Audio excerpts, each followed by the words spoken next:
कई वर्षों की कहानी का अनुभव आप स्वप्न में 2 घंटे में करते हैं कि नहीं करते हैं, बताओ। और जब तक नींद नहीं खुलती तब तक वो कहानी सत्य ही लगती। उतने दिन बीत गए, उतना सब कुछ हो गया, क्या है वो अनुभूति? किसको हुई? आत्मा को ही तो।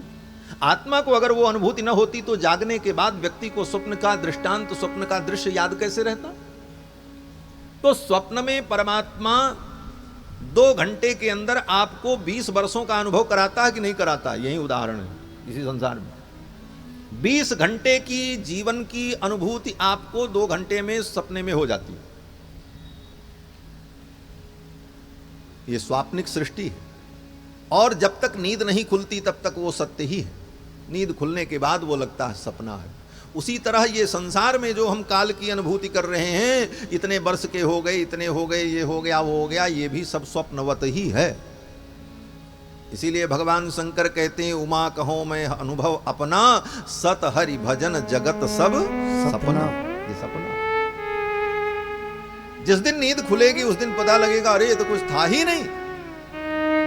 लेकिन जब तक नींद नहीं खुली तब तक वही सत्य है। स्वप्न में नींद जब तक न खुले तब तक सांप दौड़ा रहा है और आप चिल्ला रहे हैं, वो डर है। सांप भी सत्य है, भय भी सत्य है, भयभीत होने वाला भी सत्य है।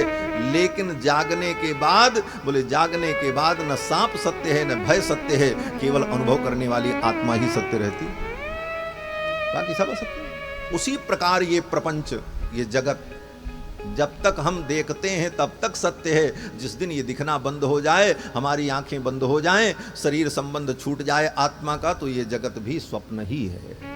सत हरि भजन जगत सब सपना। तो भगवान का संकल्प ही काल की अनुभूति का कारण बनता है। भगवान जिसको जैसा अनुभव करा दें, इसीलिए सबकी काल गणना भिन्न भिन्न होती है। हमारी आपकी काल गणना के अनुसार 24 घंटे का एक अहोरात्र होता है। 24 घंटे में एक दिन एक रात बीत गई, 24 घंटे का अहोरात्र। और ऐसे ऐसे 365 24 घंटे बीत गए तो 1 वर्ष हो गया। और उस वर्ष के हिसाब से 100 वर्ष बीता। ये सब गणना का क्रम चलता है। और देवताओं का, बोले देवताओं का इससे अलग है। हमारा 6 महीना, देवताओं का 1 दिन होता है। उनको 1 ही दिन की अनुभूति होती है। काल वही जिसको हमारे यहां उत्तरायण और दक्षिणायन कहते हैं। सूर्य उत्तरायण होते हैं 6 महीने उत्तरायण, 6 महीने दक्षिणायन। तो 6 महीने जो उत्तरायण है ये देवताओं का दिन होता है, और दक्षिणायन जो है देवताओं की रात्रि होती है। हमारा 1 वर्ष देवताओं का 1 दिन होता है, 1 अहोरात्र होता है। काल वही है, लेकिन अनुभूति भिन्न भिन्न है। देवताओं की अनुभूति अलग है, हमारी आपकी अलग है। और इसी क्रम से ब्रह्मा जी की अनुभूति क्या है, जो सारी सृष्टि करते हैं। तो कहते हैं हमारे आपकी जो काल की गणना है, 24 घंटे का 1 अहोरात्र, और फिर 30 दिन का 1 महीना, और 12 महीने का 1 वर्ष। ऐसे ऐसे 4,32,000 वर्ष बीत जाए तो 1 युग होता है, जिसको कहते हैं कलयुग। ये कलयुग जो चल रहा है, 4,32,000 वर्ष का ये युग है कलयुग, जिसमें अभी 5,100 कुछ वर्ष बीता है। बस 4,32,000 वर्ष का कलयुग, और इसका 2 गुना 8,64,000 वर्ष का द्वापर, 3 गुना त्रेता, 4 गुना सतयुग। और ये चारों युग एक बार बीत जाएं, सतयुग, त्रेता, द्वापर, कलयुग, तो इसको कहते हैं एक चतुर्युगी।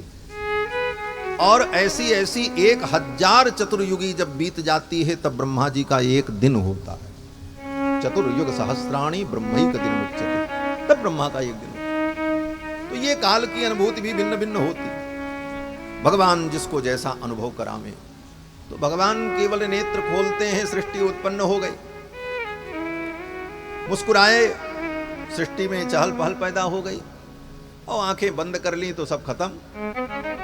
उन भगवान को इन असुरों का संहार करने के लिए आना पड़े, ये तो कोई कारण नहीं बनता। कहते ये भगवान की लीला है। केवल अपने भक्तों को सुख देने के लिए, लीला करने के लिए भगवान आते हैं। निज इच्छा निर्मित तनु, उसमें भी भगवान की इच्छा ही प्रधान कारण बनती है। भगवान स्वतंत्र हैं, परम स्वतंत्र, न सिर पर कोई। वो न किसी के शाप के अधीन है, न किसी के ताप के अधीन है, न किसी के वचन के अधीन, परम स्वतंत्र। लेकिन कोई न कोई तो कारण कहना ही पड़ेगा। कारण कहेंगे तभी तो भगवान की कथा होगी, तभी विषय वस्तु का प्रतिपादन होगा। इस दृष्टि से गोस्वामी तुलसीदास जी महाराज वर्णन करते हैं। भगवान शंकर पहले तो कह देते हैं कि हरि अवतार हेतु जहि होई, यदि मिथ्यम कही जाई न सोई। भगवान के अवतार का कोई हेतु तय नहीं किया जा सकता। क्यों? बोले राम अतर्क बुद्धिमन बानी। भगवान श्री राम अतर्क हैं, वो तर्क के विषय नहीं। और यही हम लोग चूक जाते हैं। थोड़ी सी बुद्धि मिल गई, थोड़ा पढ़ लिख लिया तो लोग तर्क से भगवान को जानना चाहते हैं। तर्क करते, ऐसा है तो ऐसा क्यों, ऐसा है तो। भगवान तर्क के विषय है ही नहीं। राम अतर्क्य, तर्क से तुम उन्हें नहीं जान सकते। क्यों? बोले तर्क का कभी अंत नहीं होता, तर्क अंतहीन होता है। अब कोई तर्क करे कि भाई बीज से वृक्ष उत्पन्न होता है, बीजांकुर न्याय इसको कहा जाता है। अंकुर, बीज के अंकुर से वृक्ष उत्पन्न होता है। तो जब सृष्टि शुरू भई प्रारंभ में, तो बीज था कि वृक्ष था? आप कहोगे बीज था, तो सामने वाला कहेगा बीज आया कहां से, बिना वृक्ष के बीज होता ही नहीं। तो आप कहोगे फिर वृक्ष रहा होगा, तो फिर आप कहोगे फिर वृक्ष कहां से आया, बिना बीज के वृक्ष नहीं हो सकता। आज की भाषा में लोग दूसरा उदाहरण देते हैं, लेकिन वो गंदा है कि मुर्गी पहले भई कि अंडा पहले भई। अब ये मुर्गी अंडा की बात क्या करें, व्यासपीठ से तो गंदी बातें हैं। उदाहरण बीजांकुर न्याय का कि भाई पहले बीज हुआ कि पहले अंकुर हुआ, वृक्ष पहले कि बीज पहले। अब इसको तर्क से सिद्ध करके कोई तार्किक दुनिया का बतावे, नहीं बता सकता। अंतहीन तर्क है, अनवस्था हो जाएगी, उसका कोई एंड नहीं होगा, समापन नहीं होगा। कहां जाएंगे? अब आजकल के बुद्धिमान लोग डार्विन की बात करने लगेंगे, विकासवाद ला करके पटक देंगे बीच में। डार्विन के विकासवाद में ऐसे ऐसे सृष्टि हो गई, लेकिन डार्विन का विकासवाद भी केवल काल्पनिक मात्र है, उसमें भी कोई तथ्य है नहीं। पढ़ाया जाता है ये अलग बात है, क्योंकि लॉर्ड मैकाले की शिक्षा पद्धति में वही हमारी खोपड़ी में भर दिया गया, तो हम उसी प्रकार सोचने के लिए मजबूर हो जाते। डार्विन का विकासवाद यही कहता है कि एक कोशीय जंतु पहले पैदा हुआ, फिर उसमें अनेक अनेक कोश बढ़ते चले गए और आवश्यकता के अनुकूल उसके अंग में परिवर्तन होता चला गया, और इस प्रकार एक एक जीव विकसित होते चले गए। जिनको उड़ने की इच्छा भई उनके पंख जम गए, जिनको चलने की इच्छा भई उनके पैर हाथ बन गए, कठोर काम करने लगे तो उनकी हड्डी बन गई। लेकिन ये सब तर्क काल्पनिक।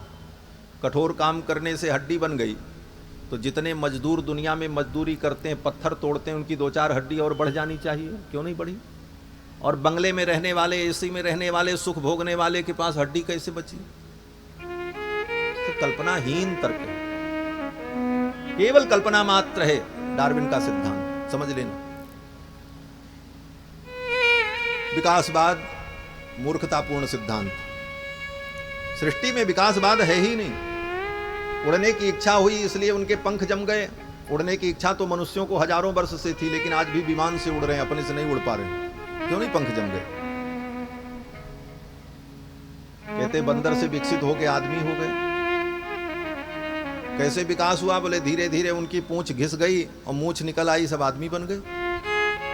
पूंछ घिस गई, मूंछ निकल आई, आदमी बन गए। तो ये विकासवाद तुम्हारा बंद क्यों हो गया? आज भी जंगल है और जंगल में बंदर हैं, वन मानुष हैं, चिंपैंजी हैं, अनेक प्रकार की प्रजातियां हैं, उनमें विकास का वो क्रम बंद क्यों हो गया? आज भी 2-4 बंदर आदमी बनकर के आते, वो प्रक्रिया कहां चली गई? इन सारे तर्कों का उत्तर डार्विन का बाप भी नहीं दे सकता। इसका उत्तर तो सनातन धर्म में मिले। सनातन धर्म ही शुद्ध वैज्ञानिक सिद्धांत। अगर वैज्ञानिक विचारधारा सही दिशा में चलेगी तो आज नहीं, आज के 100 वर्ष बाद सारी दुनिया में सर्वश्रेष्ठ सिद्धांत सनातन धर्म का सिद्धांत ही सिद्ध होगा, क्योंकि यह तर्क की कसौटी पर खरा है, प्रामाणिक है। डार्विन का विकासवाद लेकर के ढो रहे हैं, विकास हुआ, विकास हुआ। कहते पूंछ क्यों खत्म हो गई? बोले पूंछ की आवश्यकता नहीं थी इसलिए खत्म हो गई। जिस अंग की आवश्यकता नहीं होती वो समाप्त हो जाता है।